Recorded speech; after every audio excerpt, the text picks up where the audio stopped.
네, 정치여담야담 김재원 전 국민의힘 최고위원, 복교왕 더불어민주당 국회의원, 또 SBS 박진호 논설위원과 함께하겠습니다. 세 분 어서 오세요. 안녕하세요.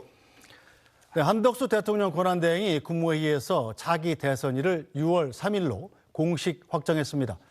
자, 그런데 이뿐 아니라 마은혁 헌법재판관을 임명하면서 열흘 뒤에 임기가 끝나는 헌법재판관들의 후임자도 전격적으로 지명했는데요. 네, 먼저 박진호 논설위원께서 설명해 주시죠.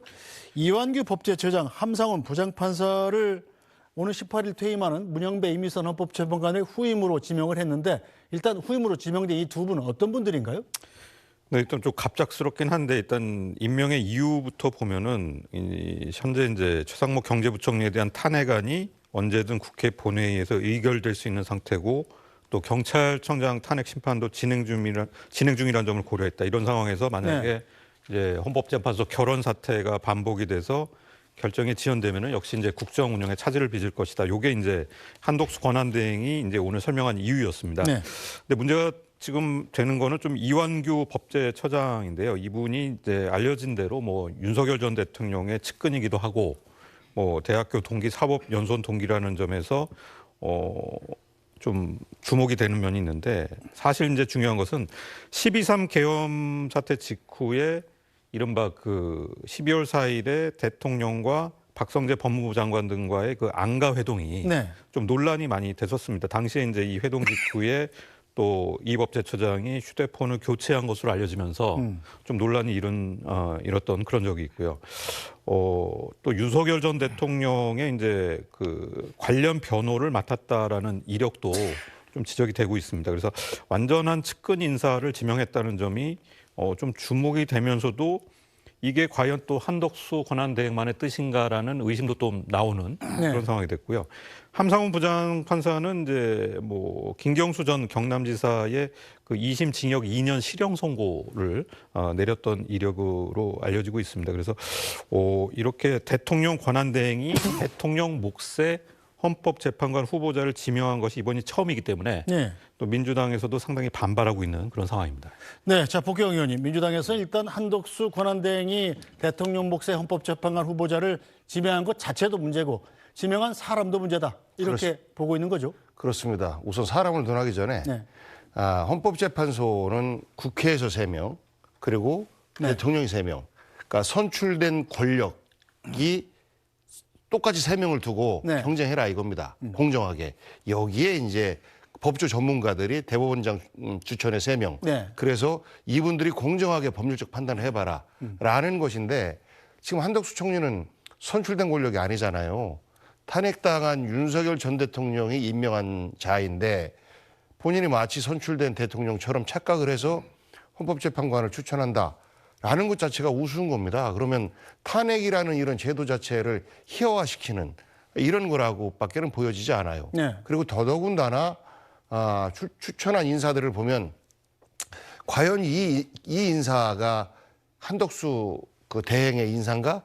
아까 조금 전에 논설위원 말씀하신 것처럼 직접적인 재판에 도움을 받기도 하고 했던 이런 인사를 추천한다라고 하는 것은 한덕수 대행의 인사가 아니고 윤석열 전 대통령의 인사다라고 눈에 보여지는 거 아니겠습니까? 그래서 곧바로 앞으로 60일도 안 남았어요. 이제 56일 후면 새로운 대통령이 뽑히는데 그 뽑히고 나서 그 대통령이 임명을 요청하면 되는 겁니다. 그런데 갑자기 권한대행 때 지난번에 3명의 헌법재판관 임명을 할 때는 본인은 소극적인 권한 행사를 해야 되기 때문에 안 됩니다라고 해서 탄핵당했던 거지 않습니까?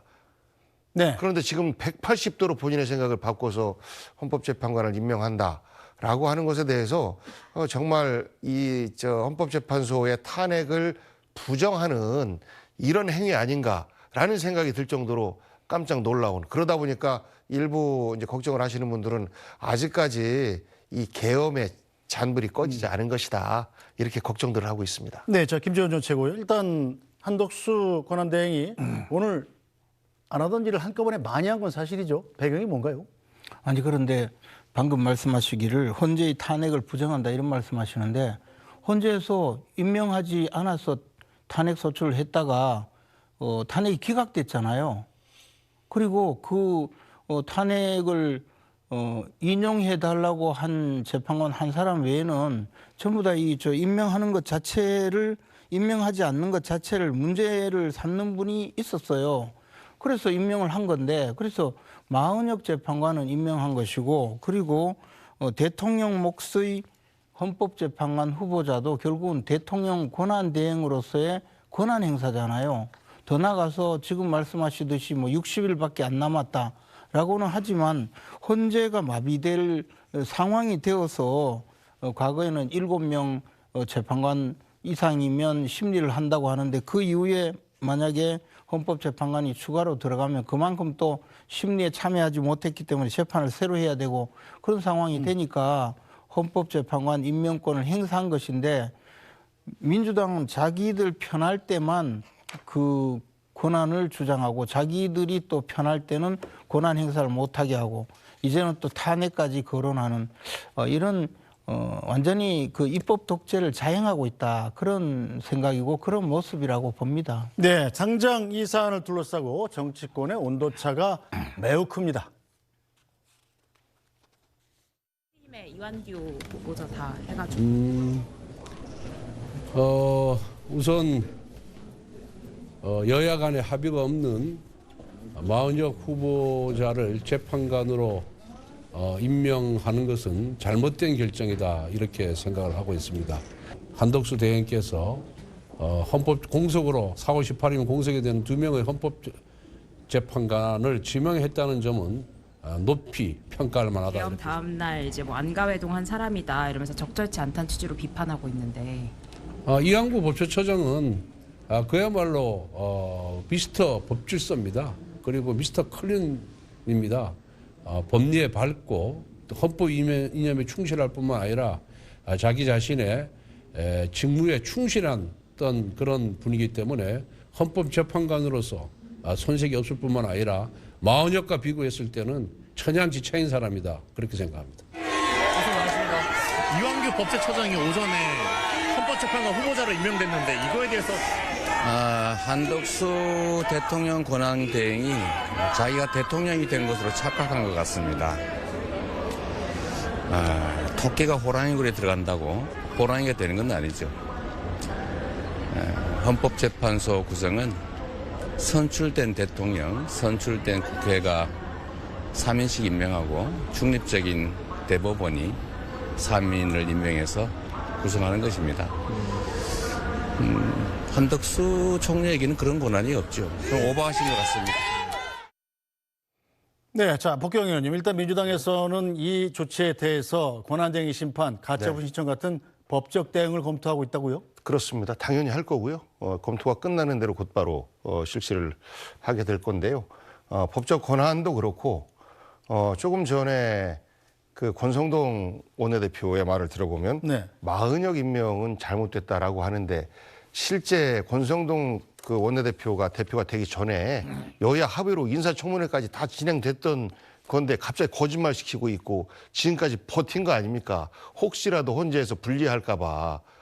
그런데 그걸 두고도 잘못된 판단이다라고 하고 논란이 분명히 존재하는 권한대행이 대통령의 권한을 행사하는 것, 헌법재판관 임명을 현재 요청한 부분에 대해서 잘했다라고 칭찬하는 것은 지금 뭐 좀 이따 얘기가 나오는지 모르겠습니다만 네. 시중에 나오는 것처럼 한덕수를 국민의힘 대통령 후보로 띄워주기 위한 전 단계처럼 이렇게 보이기도 하고 또 한편으로는 지금 정치가 헌법재판소 판결 끝나고 나서 이제는 미래지향적인 그러니까 대통령 선거라고 하는 것은 경쟁이고 약간 무질서해 보이긴 합니다만 희망을 만들어가는 과정이지 않습니까? 그런데 또다시 진흙탕 싸움으로 그 바뀌게 하는 이런 행위를 한덕수 총리가 권한대행이 한 것이라서 저는 굉장히 안타깝고 아쉽습니다. 거기에다가 그 이완규 법제처장 같은 경우에는 헌법재판관으로서의 법적 자격이 있는지 여부에 대해서도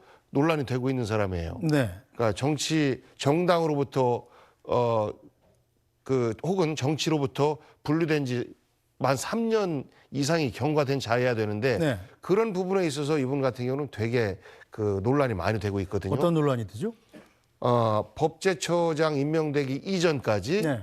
인수위 자문위원도 했었고 네. 그리고 선거 때 법률 자문 역할도 했었고 그런데 이런 것들이 만 3년이 다 도과하지 않았다라는 이야기입니다. 그러면 이건 자격에 있어서 분명한 문제가 되는 거예요. 그리고 법제처장 임명이 그 정치적 행위의 연속선상으로 봤을 때 정치 행위, 그러니까 정치 활동의 연장선을 어디까지 볼 거냐라는 논쟁 또한 있습니다. 그렇기 때문에 이완규 후보 지명자 같은 경우에는 분명하게 문제가 있고 그리고 또 그 안가 회동을 할 때 그 참여했던 분 아닙니까? 네. 박성재, 이상민 뭐 이런 분들과 네. 함께 그래서 그 내란 혐의로 해서 수사를 받는 이런 대상자인데 이런 대상자를 임명했다라는 것 자체가 오히려 좀 잠잠해지는 전국을 뒤흔들기 위해서 그러니까 윤석열 전 대통령이 아직도 이렇게 시퍼렇게 살아있다라는 것을 확인시켜 주기 위한 이런 행위를 하고 있는 것 아닌가라는 의심이 들 정도로 전 잘못된 추천이다라는 말씀을 드립니다. 네, 자 김재원 전 최고위원 일단 한덕수 권한대행을 지금 띄워서 이 대통령 후보로 차출하기 위한 여당의 이른바 계획이다. 뭐 이런 주장까지 나오는데 어떻게 생각하십니까? 근데 이제 한덕수 권한대행이 여당 지도부하고 이 문제를 의논해서 결정했다라는 그 억측의 근거도 없고요. 네. 두 번째는 그렇게 해서 권한대행이 헌법재판관 후보자를 임명한다고 해서 뭐 띄운다는 발상도 저는 좀 이해가 되지 않습니다. 이것은 헌법재판소의 기능이 정지되지 않도록 하기 위해서 한덕수 권한대행이 임명을 한 것이고 만약에 지금까지 그렇게 막던 마은혁 후보자를 임명하지 않았다면 그리고 나서 한덕수 대행이 헌법재판관을 임명했다면 가만히 있겠습니까? 그래서 민주당의 요구에 맞게 한덕수 대행이 마은혁 후보자도 헌법재판관으로 임명한 것이고 또 추가로 지금 임기가 종료되는 두 분의 헌법재판관 후보자를 임명한 것이지 네. 뭐 다른 지금 그리고 지금 말씀하시는 내용이 그냥 트집 잡기죠. 법적으로 또는 절차적으로 전혀 문제가 없는 후보자를 상대로 무슨 법적으로는 지금 임기 시작 전 3년 동안 정당 활동을 할 수 없다는 그런 규정은 있지만 그 외에 무슨 아무런 내용도 없는데 비슷하다, 준하다 또는 사전 그 회의에 참석했다, 그 사후 회의에 참석했다고 해서 내란죄의 공범이다 이런 주장도 사실 검찰의 수사가 다 끝났지 않습니까? 그런데도 계속 이렇게 주장을 하는 것 자체가 어떻게든 헌법재판소를 자신들이 장악하려는 시도로 보여집니다. 네, 자 볼게요. 조금 전에 뭐 정당 활동을 한 지 만 3년이 지난 자, 네. 정치 활동을 한 지 만 3년이 지난 자, 정치적 중립을 우선 그 요건으로 보고 있는 것인데 그 부분은 명확하게 조항에 나와 있어요. 그래서 그 부분에 대한 논란이 있는 것이고 보면 헌법재판관이 정치적 중립을 통해서 헌법재판소의 권위를 높여나가야 되는데 지금 이번 탄핵 심판을 하는 과정 속에서 보면 다소 좀 그 권위가 좀 떨어졌습니다. 그러면 그 권위를 살리기 위한 노력을 해야 되는 것이 입법과 행정의 역할이기도 한데 지금 과거에 그 이 두 명이 대통령 몫으로 해서 이제 추천이 이번에 되게 돼 있는데 이 두 명을 온전하게 권한대행이 임명한다라고 하면 과거에는 그 윤석열 대통령이 당선됐을 때는 문재인 정부에 두고 알박기 인사하지 말아라.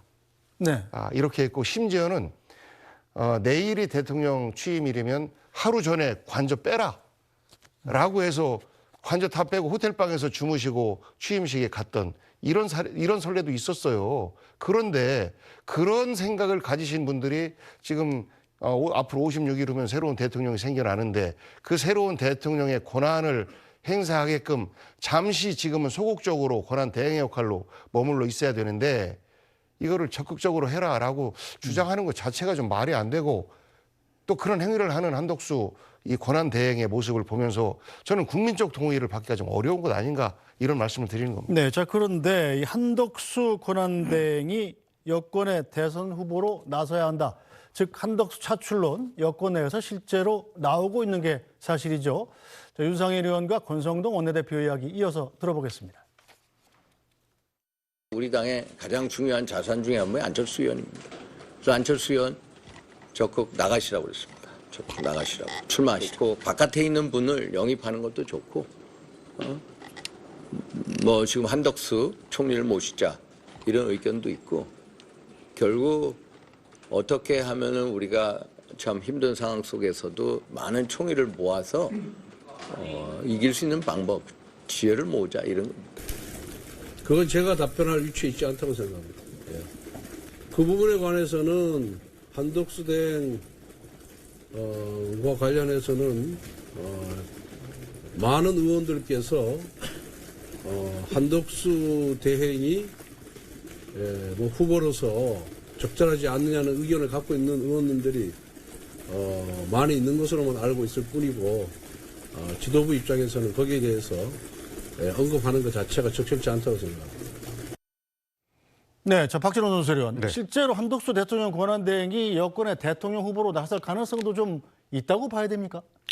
그거는 이제 본인이 판단할 문제겠지만은 사실 이제 한덕수 권한대행은 오랜 공직 생활을 해왔고 네. 또 진보 진영이나 보수 진영 모두 정부에서 역할을 해왔기 때문에 여기서 더 본인의 미래를 생각할지는 모르겠지만은 사실 이제 제가 보기에는 이제 국민의힘이 지금 조기 대선에서 상대적으로 어려운 국면이기 때문에 이런 상황에서 총대를 메고 나오는 것이 굉장히 좀 어려운 선택이 될 수도 있기 때문에 뭐 여러 가지 생각을 할 것으로 보입니다. 근데 국민의힘 내부에서 이렇게 한덕수 대행이 대선 주자로 적절하다는 의견을 갖고 있다는 의원들이 많은 것은 크게 보면은 지금 국민의힘에서 가장 고민하고 있는 이제 이번 조기 대선에서의 그 중도 보수 지지층의 그 확장성, 네. 여기에 이제 한덕수 총리가 제일 적합한 인물이라고 생각할 수도 있습니다. 왜냐하면 지금 글로벌 이제 국제 통상 문제가 상당히 긴박하고 또 국내 경기도 되게 어려운 상황이기 때문에 미국 대사라든지 뭐 경제 전문 관료라든지 이런 이제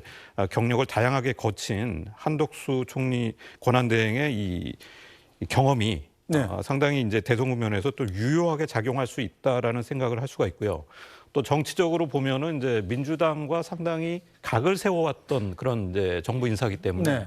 그런 면에서도 좀 서사를 갖추고 있다고 볼 수 있을 것 같습니다. 근데 한편으로는 지금 이제 중도 보수, 중도 지지층의 확장으로의 고민은 있지만 그 대안으로 지금 한동훈 전 대표가 거론되는 데 대해서 국민의힘 일부 이제 의원들이 상당히 거부감을 갖고 있기 때문에 네. 그 대안이나 이제 견제 효과를 위해서 또 한덕수 권한대행이 거론되는 점도 있다고 봐야 될 것 같고요. 다만 좀 주목되는 거는 이제 친윤 핵심인 윤상현 의원이 한덕수 권한대행을 언급한 것 자체가 네. 좀 의문스러운 부분이 있습니다. 이게 과연 이제 그럼 누구와 소통하고 이런 얘기가 나온 것이냐? 대통령의 의중이 있는 것 아니냐? 그거는 이제 뭐 근거가 없는 이제 의심일 수도 있는데 뭐 여러 가지 추측을 또 낳고 있는 그런 부분입니다. 네, 자 김재원 전 최고 일단 국민의힘에서만 이 대권 경쟁에 뛰어들 걸로 보이는 분이 어린자와 15분 아닙니까? 네. 그런데도 불구하고 여기에 더해서 한동훈 총리 대통령 권한대행을 차출하라 이런 의견이 나오는 이유는 뭔가요? 글쎄 이제 과거에 박근혜 전 대통령 탄핵 직후에도 반기문 전 유엔 사무총장이 등장한 적이 있거든요. 네. 그래서 이 일종의 당이 선거의 패배주의 국면으로 갈 때는 이런 정치권에 그 지금까지 등장하지 않았던 분을 자꾸 찾는 경향이 좀 있긴 있습니다. 그런데 저는 사실 한덕수 국무총리가 대통령 선거에 출마할 가능성은 별로 없다고 생각을 합니다. 우선에 본인이 전혀 그런 뜻을 내보이지 않고 있는 것으로 알고 있습니다. 그리고 무엇보다도 대선 관리를 해야 될 시점에서 지금 만약에 또 사표를 제출하고 나온다면 지금은 국민들이 관심을 가질지 모르지만 그것도 굉장히 힘든 국면이 될 수 있거든요. 네. 그리고 또 하나는 지금 한덕수 총리가 탄핵 소추가 되어서 직무가 정지되어 있을 때 우리 당에서 한미 통상 현안이 워낙 중요하다. 빨리 탄핵을 선고해서 기각시켜 달라. 그런 요구를 하고 있었는데 막상 탄핵 기각 결정이 되고 나니까 대선에 나가겠다고 사표를 내버리면 네. 그것도 또 굉장히 논란이 될 소지가 있거든요. 아마 한덕수 총리께서 그 점을 가장 생각하지 않을까 저는 그렇게 봅니다. 그래서 당내에서 이렇게 지금 후보자는 많지만 마땅한 후보자가 없다고 생각하는 분들이 있어서 네. 한덕수 총리를 거론할지는 몰라도 현실화하기는 뭐 거의 가능성이 없는 카드가 아닌가 생각합니다. 네, 제가 조금 전에 제가 뭐 한덕수 총리 얘기하면서 한동훈 총리라고 얘기를 했다는군요. 어쨌든 맞습니다. 저는 그래요? 그렇게 들었습니다. 예, 그 교정을 해주셔야죠. 예, 자 복귀영 의원께서는 어떻게 보십니까? 한덕수 총리가 실제로 대선에 나설 가능성이 있다고 보세요? 민주당에서는? 지난번 대선에서도 국민의힘의 당내 인사들 가운데서는 경쟁력이 없다라고 해서 이제 바깥에 외부 인사를 들여온 것이 윤석열 전 네. 대통령 아닙니까? 이번에도 그럴 수 있는 가능성을 배제할 수 없다라고 봐요. 지금 거론되는 뭐 유력 인사라고 하는 분이 홍준표 대구시장, 네, 뭐 오세훈 서울시장, 많아요. 그다음에 뭐 한동훈 전 대표. 대표, 뭐 그다음엔 뭐 유력이라고 말하기는 조금 부담스럽죠. 근데 한덕수 총리가 만약에 후보가 된다라고 하면 뭐 빅3, 빅4에는 들어오지 않을까 싶어요. 네. 그렇게 보면 현재 윤석열 전 대통령의 정치적 정신을 이어서 일종의 윤석열 대통령에 대한 탄핵은 됐으나 정치적으로 우리는 승리했다라는 가능성을 그나마 조금이라도 남겨줄 수 있는 후보는 한덕수 권한대행 아닐까 이런 생각들을 내부에서 스스로 할 수 있겠다라고 생각합니다. 그래서 뭐 출마는 할 수 있겠으나 그런 출마에 대해서 고민을 하고 계신다면 헌법재판관도 본인이 대통령 되셔서 임명하시면 되지 않겠습니까? 네, 어쨌든 한덕수 대통령 권한대행이 어떤 선택을 할지 지켜보도록 하겠습니다.